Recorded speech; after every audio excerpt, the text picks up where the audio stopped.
ராம விஜயம் பாகம் 10. பத்மாக்ஷன் என்னும் ஒரு மாமன்னன் இருந்தான்.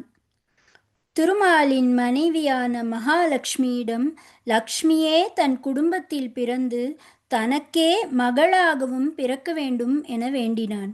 அவனை பார்த்து மகாலட்சுமி, நான் உன் குடும்பத்தில் உனக்கு மகளாக பிறந்தால் உனக்கு துன்பமே நேரிடும். உனக்கு மகள் ஆவதில் எனக்கு ஒரு ஆக்ஷேபனையும் இல்லை. ஆனால் இதற்கு எனது பதியின் அனுமதி வேண்டும் என சொன்னாள். இதை கேட்ட மன்னன் மகாவிஷ்ணுவை குறித்து கடுந்தவம் செய்தான். அவனது தவத்தில் மகிழ்ந்த திருமால் அவன் முன் தோன்றி ஒரு பழத்தை அளித்தார். மகிழ்வுடன் அதை தனது அரண்மனைக்கு எடுத்து சென்று அதனை பத்திரமாக பாதுகாத்தான். 9 மாதங்கள் கழித்து அந்த பழத்திலிருந்து ஒரு அழகிய பெண் மகவு உதித்தது. அது சாக்ஷாத் மகாலட்சுமியே.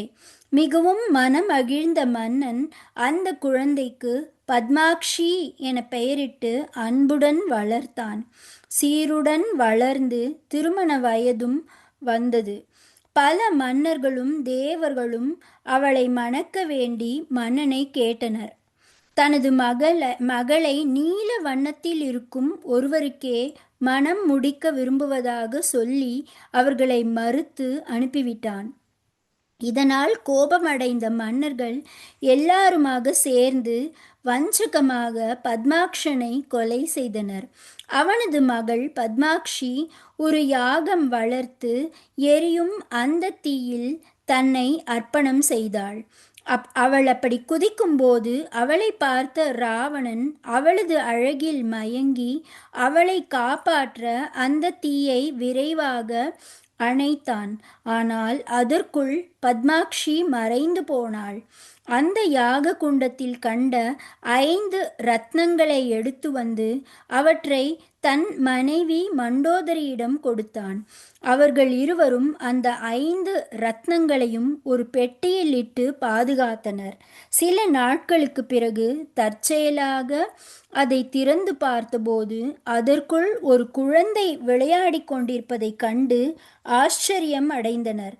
ஆசையுடன் அந்த குழந்தையை ராவணன் தூக்க, மண்டோதரி, இந்த குழந்தையை நாம் இங்கே வைத்து கொண்டால் இந்த இலங்கை முற்றிலுமாக எரிந்து போகும் என எனக்கு பயமாக இருக்கிறது.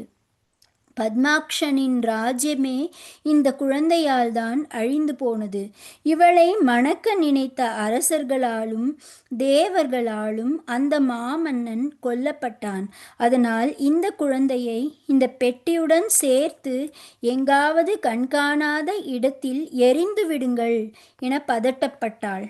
அதை கேட்ட ராவணன் மிரண்டு போய் தனது மந்திரியை அழைத்து அந்த பெட்டியை தனது ஜன்ம வைரியான ஜனகரின் ராஜ்யத்தில் எங்காவது புதைத்து விடுமாறு ஆணையிட்டான். மந்திரியும் தனது பணியாட்களை அழைத்து ராவணன் சொன்னது போலவே செய்யுமாறு ஏவினான். அந்த பெட்டியை பணியாட்கள் தூக்கிய போது அதற்குள் இருந்த குழந்தை, நான் இங்கே திரும்பவும் வருவேன், எல்லா அசுரர்களையும் அழிப்பேன் என சொல்லி சிரித்தது. இதை கேட்ட ராவணன் ஆத்திரமடைந்து அப்போதே அந்த குழந்தையை கொல்ல துணிந்தான். ஆனால் மண்டோதரி அவனை தடுத்து விட்டாள். இரவோடு இரவாக அந்த பெட்டி எடுத்து செல்லப்பட்டு ஜனகரின் நாட்டில் இருக்கும் ஒரு அந்தணனின் வயலில் புதைக்கப்பட்டது.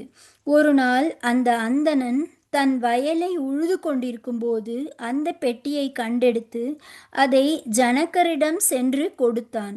அந்த பெட்டி திறக்கப்பட்டது. அதிலிருந்து அனைவரும் வியக்கும் வண்ணம் ஒரு அழகான 5 வயது பெண் இருந்தாள். அவளை பார்த்ததுமே ஜனகர் மனம் அன்பினால் நிறைந்தது.